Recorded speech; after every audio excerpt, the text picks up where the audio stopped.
After 2008, suddenly everything was serious in a very new way. The global financial apparatus had been on a sort of autopilot for the past nearly 2 decades. In fact, the ruling class of the West as a whole really had come to think that they were in the end of history, that the problems of the past were gone, that they had engineered a perfect economy, one where everyone important was getting rich, and one where the poor people you didn't really have to think about. One where wars had finally come to an end, and people could handle their differences through conversation. And one where there would also always be an ongoing war, because that's also important to the general, the thing.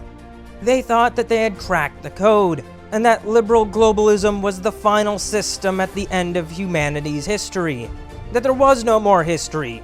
That everyone was just going to be a liberal, blank slate, atomized individual.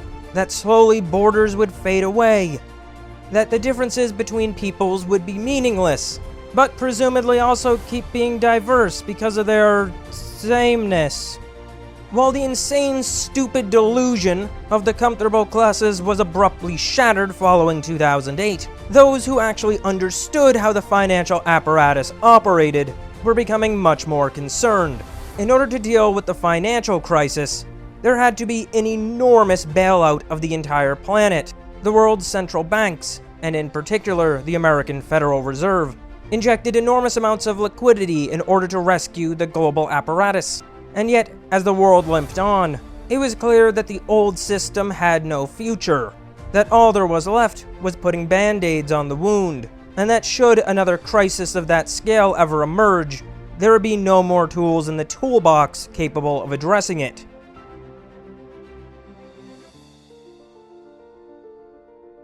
Yet, while eyes were on the politicians and central banks of the world, there was an additional layer that was vital to the financial plumbing. For as the monetary system had become so arcane, with so many degrees of removal, creating derivatives upon US dollar credit issued from non-US banks based upon other derivatives, there was one vitally missing element from this equation: actual liquid cash. Well, no need to worry. The top minds at the big banks had that covered.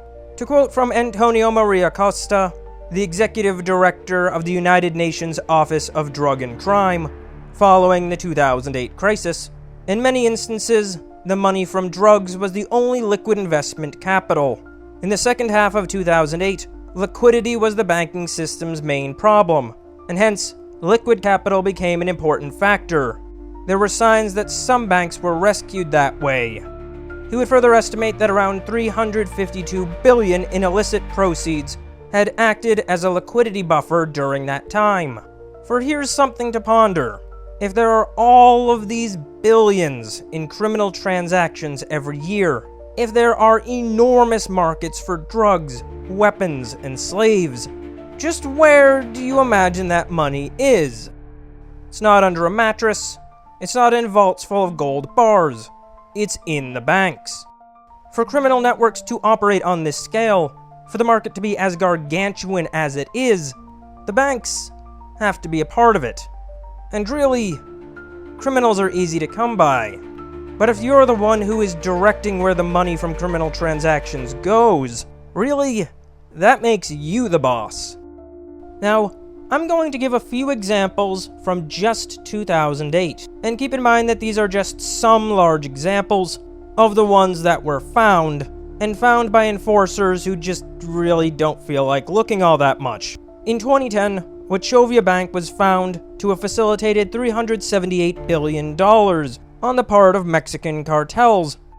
The bank would be hit with an entire $160 million in deferred prosecution agreement, which scared them to their bones.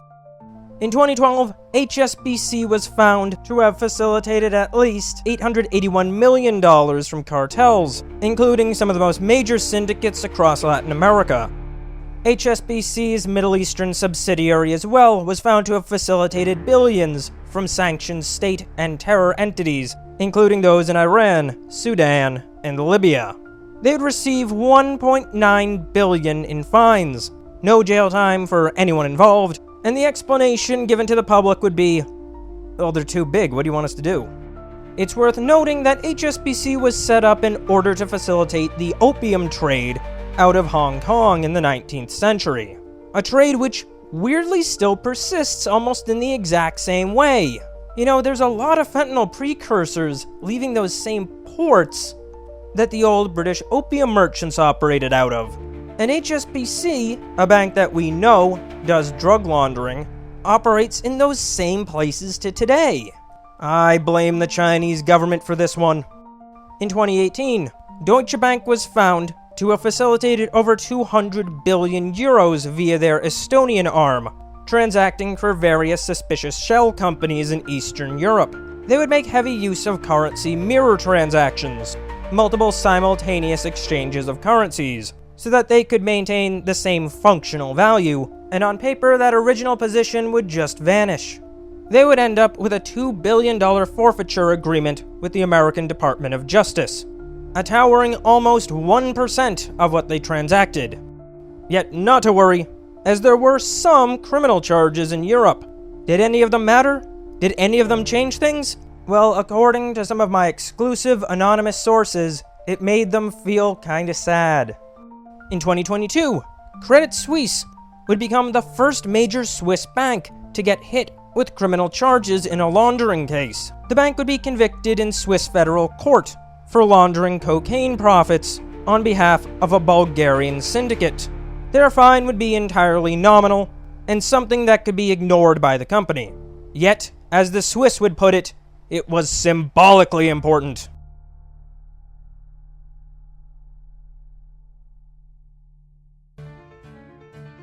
Now, there are tons of these, and almost all of them never get found out. But just as one last recent example, in 2024, TD was hit with a $3 billion fine after $670 million in illicit proceeds were found to have been laundered across its global footprint. It would be found that they had intentionally underfunded their anti-money laundering software, that the software had caps built into it, so it would just stop looking if things ever got too big. Which, alright, just imagine that you're trying to go after some sort of mafia, and you have a system that if you find 3 guys, you'll just give up, because you figure, that's enough. Well, that was one of the world's largest banks. And in just one wacky story, a criminal operative named Da Vinci was found to have bribed TD employees with gift cards for luxury goods, and in turn the employees allowed him to deposit $1 million in cash per day, bypassing anti-money laundering protocols altogether.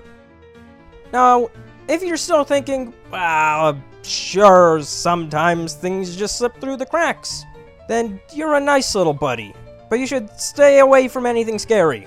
Because, going back to what Costa said, and he is by far from the source on this, the laundering mechanism is fundamental to modern finance. You know all of those offshore havens that are kinda strange? Like when there's one island in the Caribbean that has like 400,000 banks all in one building? That. The connection between governments, intelligence, finance, and crime has been a really fundamental part to the apparatus in the entire post-war era. It was before then too, but back then they were just respectable merchants. Ah, Sir Sniffing Bottom. So tell me, where did you make your fortune? Why, in the old poppy. It's all the rage in the Orient. You should see how the Chinese go for it, old bean. It seems dreadfully good fun. The way they just lay there all purple going there. Smashing good time. Top shelf. Top shelf. During the Second World War, there was a very close alliance between American intelligence and the Italian and Jewish mafias, something which would come to be known as Operation Underworld. The information gathered by this organization would be pivotal in the Allied invasion of Sicily. And ever since then, there's always been a connection. Iran-Contra would certainly bring it to the public's attention, but stories quite similar pop up through the entire post-war era. Firms like Nugent Hand Bank, Castle Bank, BCCI, and the colorful story of the Vatican Bank and Banco Ambrosiano. This is an entire can of worms to dig into, but suffice it to say, These non-state actors that operate on a scale larger than simple criminals require institutional support. And that's how you end up in the situation where a UN official is saying, wow, those hundreds of billions in laundered money sure saved us back there. And so this would add another layer of trickiness to the whole situation. And so, in the late 2010s, there the world was. The central banks were coordinating and trying to figure out how they could keep this thing going. Governments around the world, with artificially depressed interest rates, were wondering just how much time they had left. Fear was growing that there would be another, and this time much more serious, European sovereign bond crisis. And there really weren't many solutions. The main one was to keep interest rates low, pushing them to zero if necessary. The problem with this was that there really wasn't much lower they could go. This would correspond with the general idea of using continuous fiscal stimulus, attempting to jog the Western economies to sustained recovery. The problem is that the debt was spiraling out of control, which of course would feed back into the earlier problem of sovereign bond crises fear. Desperate for a solution, a new belief would begin to emerge into the economic elite of the West. Note, this would only really pick up with academics and those in the government, because those directly involved with the financial system would have the response of, "What in the hell are you talking about?" Thus would emerge modern monetary theory. Modern monetary theory had begun to emerge in the 1990s. It based itself on a fundamental assumption of chartalism, the idea that money originates from the state and the ability of the state to enforce it, and not from barter, which would really render Chapter 1 unnecessary. The idea is that barter is some sort of primitive trade, but that the thing we conceptualize as money doesn't come from an exchange of goods that hold value for people, but instead the unit of the sovereign power. Therefore, the first thing that exists in the chain of what we consider to be money is sovereign coins, and barter is just some similar, perhaps related concept, but not ultimately a part of its lineage. This may seem superficial, but there are some really deep conclusions that come out of this. If you assume that money is downstream of barter, then you believe that money is ultimately a stand-in for some real value in the world. You exchange money because at some point, somewhere within society's fabric, it ultimately represents some real thing that people want. Whereas the chartalist version would assert that people transacted in money because it was enforced by the power of the state. That what ultimately backs money is the implied force of sovereign power. That allows you to do a whole lot more things, because if you believe that money is ultimately downstream of value, then you must believe that money must be tied to some real thing with real value at some point. Yet if you believe that money is simply downstream from the state, then it can be whatever you want so long as the state says it is so. The modern monetary theorists would argue that the household budget concept is a myth. The household budget is an idea that attempts to draw parallels between how one might manage the budgeting of one's household and how a state should address its finances, treating its income and expenditure quite seriously. Yet the modern monetary theorists believe that this is entirely unnecessary because a government is nothing like a household. They would assert that a monetarily sovereign government can never run out of money, nor can it ever go bankrupt. An argument often referred to by everyone else as the magic money tree. But this isn't really where it breaks down. In fact, the place that modern monetary theory breaks down is a little bit more nuanced than it might seem on the surface. The theorists would argue that the true purpose of taxes is not for the government to collect revenue. It is to force citizens to use the state currency and to drain money out of the system in order to reduce aggregate demand. This touches back on the chartalist idea, proposing the idea that a state can enforce its currency if it forces the population to use it for taxes. Money doesn't have to be tied to anything of real value, because people will need it in order to pay their taxes. Their second point gets a little bit more interesting, arguing that taxes are more of a tool for the government to moderate economic activity than to actually collect revenue. with the argument that these are the true purposes of taxes, and that a monetarily sovereign state can never go bankrupt because it controls its money, and it can enforce its money. It is thus realized that the only true constraint is inflation. Modern monetary theory asserts that budget deficits are meaningless, that only the inflation rate matters. For example, in a quite idle recessionary economy, a government could print money, using that to buy industrial inputs and hire workers, and that this would be fine. The government would create money, people would use money because they enforce it, and because the economy was slow, this printing of money was bringing about economic activity, not resulting in inflation. Yet, on the other hand, if an economy were already extremely active, say for example an economy where all factories are operating at 100% capacity, then attempting to print money in order to purchase more industrial inputs and hire more workers would simply cause inflation. The economy could not absorb this new money, and so it would just be changing the denominator. What's really interesting about this school of thought is that it actually has some really deep insights, and it's so close but tragically flawed. I was trying to think of a good metaphor for what this is, and it's something like catching a glimpse of the man behind the curtain. Normally, most people never see the man behind the curtain at all, and so if you do see a little bit of that apparatus, a little bit of the man, it seems like this incredible insight. Like catching a glimpse of the man, turning around and saying, "Hey, look what I saw. I caught a glimpse of the truth. You're never gonna believe this, but there's a guy hiding back there, and he works for the Wizard of Oz. Yeah, he tests his food, and he wears his hats for him to make sure they fit right." And the guy who never saw any of the man behind the curtain would go, "Wow. It's like you broke through to the other side." Which, yeah, they are seeing some deep truth about the mechanism that normally people don't see, and is a bit mind-bending when you see it. But they don't really get it enough to know what it actually does or why. So, number one, a monetary sovereign. I'm making a big assumption there, because there are plenty of technically monetarily sovereign governments with the force of law and the ability to collect taxes where people just don't use their money. See, the counterexample is often and very direct, blatant counterexamples. Take Zimbabwe. How's the new Zimbabwe dollar doing?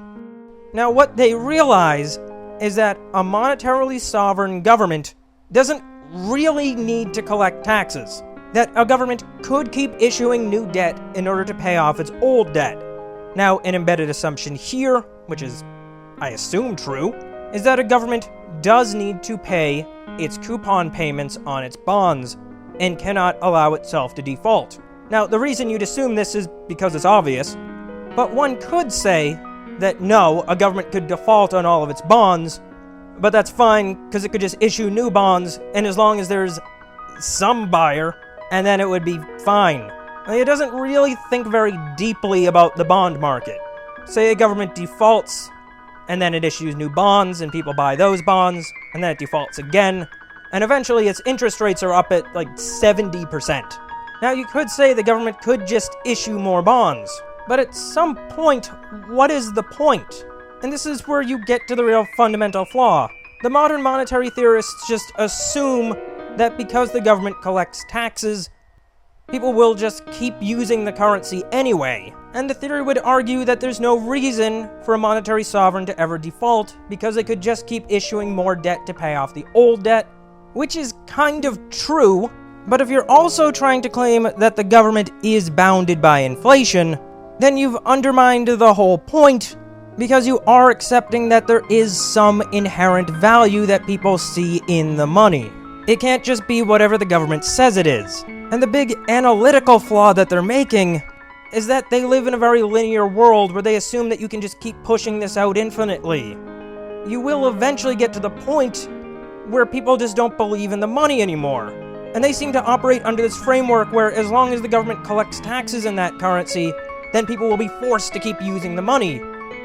But really, they wouldn't. Really, people globally wouldn't. Eventually, people wouldn't really give up their resources. This is where chartalism really fails. Because say you just keep forcing your central bank to buy more of your bonds. At a certain point, it really doesn't mean anything. The only reason a government would go into debt at all, the only reason that there would be a point for it to have its money is if it could exchange it for resources. And so, in saying that a monetary sovereign can never go bankrupt, you're either operating under pure chartalism, in which, okay, fine, it'll always have infinite money technically that does nothing, sure, or you're really saying the government can always force people to give them their resources. That's really the crux. Because if the money is tied to some real value, then this means the government can always force the people to give the resources to them. But if money doesn't have any real value, then why even bother? It's so fixated on mechanism that it loses sight of the entire purpose. So let's just zoom out. What is the big claim? The claim is that a monetary sovereign is tautologically sovereign over its money. This is the case because the people under the state must use it to pay taxes. Because of this, the government can never go bankrupt, as the government could always create more money. Yet the thing that will constrain it is inflation, which is to say the devaluation of its money, which implies that people will actually respond to a change in the money supply. And saying, well, we can keep printing forever, but eventually the money loses its value is really not an insight. But they just always assume that this will keep being the money that people will accept for goods, ignoring that in reality, people stop using their nation's currency all the time, even when they pay taxes in it, which undermines the original point of people would always use the money. Now, if the government's just printing for its own sake, then fine. But if the government actually expects to be able to purchase something, that money is actually tied to things of value. And you're assuming the sovereign control of money forever. In a world where both inflation exists and the government can never go bankrupt, that means the government can always force the population to give it their resources infinitely. What's the big problem with that? No, it can't. No, you'd break the government by that point. There's something really fundamental here that really gets at the difference between how normal people think and how the global political and financial elite think. Even if this is an extreme form of it, there's just no room for human behavior in the equation. It's based entirely on the math of the situation, not even considering that maybe it won't be the math that breaks sovereign bond markets. Maybe it'll be a political event. In fact, probably it will be. Usually these systems don't end because somebody is doing the numbers and realizes it's unsustainable. Usually it's something in human behavior. The narrative breaks. People just don't believe anymore. And this really gets at the crux of what this entire story has been building to. What really is the point of money? There are two fundamentally different worldviews in play. One is the worldview of this global financial apparatus. It doesn't really value money, but it values the mechanism of money. It's quite happy to rehypothecate and rehypothecate credit, bringing populations into debt while they secure assets. It doesn't view money as a representation of value. It views money as a means to value. And that's why you can get top academics and people in economic institutions making this argument that when you strip it down says, we can always force the little people to give us what we want. While the other camp believes that money should be something that people can feel comfortable saving in. That what money should be is a representation of the productivity of their nation. The current model believes that there should always be inflation. Inflation benefits asset prices, motivates spending, and overall juices the monetary base, allowing for the proliferation of credit. Yet another group wants to be able to save. They want inflation low, or even negative. The idea being that we should work to make things less expensive. And while this is often disregarded by modern financial thinking, there have been many periods of negative inflation in American history that were extremely productive. And that's because the argument that if you are in a negative inflation environment, you will just never spend money, believing that you can buy things later, doesn't really match human behavior. It also really values this growth from the expansion of equity value. It doesn't really think much about increasing productivity and prosperity from technological innovation. A technologically innovative society should make things cheaper. And so that became the basis of a fight, a very fundamental divide between people in the 2010s. Even if many people couldn't articulate what they saw as wrong in the financial apparatus, even if very few people even understood how it worked, people had an intuitive sense that something was wrong. Most people had no idea about the offshore Eurodollar market. Most people didn't really understand the mechanisms of globalization. Most people didn't really even understand how their mortgages or credit cards worked, at least not on any deep technical level. And so people would raise the issue, saying that they were being stolen from. The institutional elite would turn around saying, "No, you're not. Look at all of the cheap goods. GDP is way up. Therefore, you are better off than you were in the past." Yet everyone just knew this wasn't true, but most couldn't really articulate why. Now, in part, that's because the financial apparatus is arcane, and intentionally so. If you were just a normal working man, trying to explain why it felt like you were being stolen from, it would be extremely difficult to explain this system of rehypothecating credit, of the differences between actual changes in the goods that people buy, the services people use, what's actually a part of people's lifestyles, and what's represented in CPI, and how this means that people have had their lives, their wealth, their life quality, and their hope for the future stolen from them, without even the ability to express that something's been taken. And as well, in such a financialized, physical good-driven society, it's extremely difficult to articulate the intangibles that have been lost. And it sure benefits the financier that there are very few people who can do so. But that feeling was true. Globalization had destroyed the hope in the future that people had had after the war. The idea that the generations following them would have even brighter and more prosperous futures had been wiped away. People were getting angry. They know that they had been swindled, yet couldn't quite articulate it. And the Western elite knew that they had a problem. They knew that things were beginning to fall apart. And so an idea would become dominant amongst the elite of the West. What if we bring in, like a gazillion really, really cheap workers, guys we can put on welfare, and juice the system?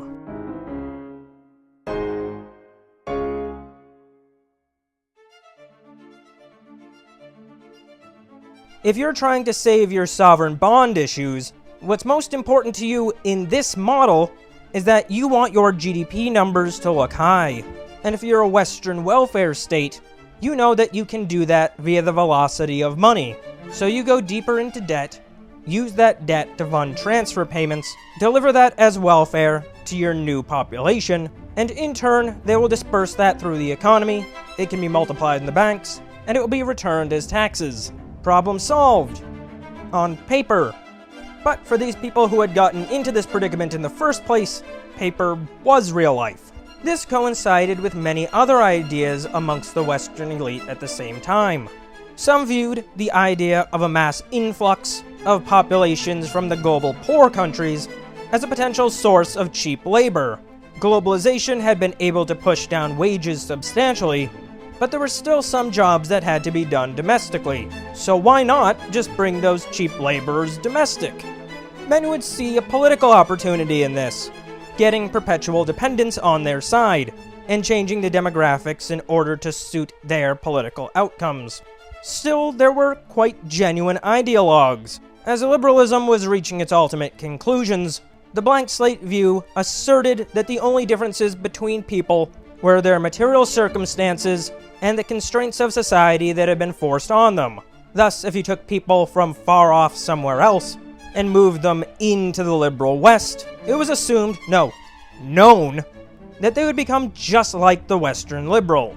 So why not get a bunch of the global poor, bring them to the West, use them for cheap labor, to juice the economy, making the numbers look better, solidify your political position, and prove that the blank slate is real, when they all seamlessly integrate and everyone gets along because they're all the same, and all those foolish little things like family, lineage, and religion just fade away like the anachronisms that they are. Well, of course, this was one of the stupidest things that anyone has ever thought. While the more shrewd and Machiavellian realized that this would ultimately come one day, the naive ideologues were in for a rude awakening when they found that the populations shoved together did not get along. And so now the Western governments had a whole new mess on their hands, as the native populations were not thrilled with mass immigration. For as the future rocket scientists were still figuring out how to read, the strangest thing happened. There seemed to be tension between the groups, which was a real shame because we were all hoping that they would unify, because unity is our strength. And no, diversity is our strength. And so the Western nations failed to properly diversify, greatly confusing the Western elite, who didn't understand why the stupid little people were so upset about the curry. And thus, as the 2020s neared, with the economy propped up on paper, and the real futures of the lower and middle classes still looking bleak, now with a mass influx of populations from far-off lands, the conditions were set for a string of populist movements. While on the surface, it appeared as though a battle between the financial empire's elite and the working and middle-class populations of the West, in practice, the Western elite had become far more fractured than they may have appeared. Because of this leverage differential in the Eurodollar system, and because Europe had been functionally living off of the prosperity of the United States since the Marshall Plan era, there were financial and commercial elite in the United States who as well had simply had enough. It had become increasingly obvious that the LIBOR committee had been manipulating LIBOR. A series of revelations would show that LIBOR had been rigged since at least the early 2000s, and thus the Fed would organize the Alternate Reference Rate Committee, led by Governor John Williams. In 2008, they would launch a new program, SOFR, the Secured Overnight Financing Rate. As opposed to a reference rate that was set by whatever the bankers of London said it was, SOFR would be based on actual observable rates in the overnight interbank lending markets of the United States in American banks whose loans were backed by American treasuries. Now the reference rate could not simply be what bankers wanted it to be, but what the actual market had settled on.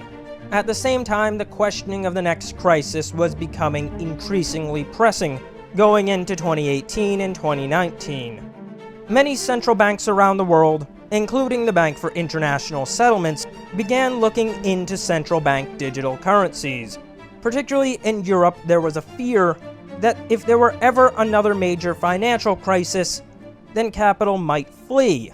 Yet it was recognized that central bank digital currencies could address both the low interest rate problem and the capital control problem.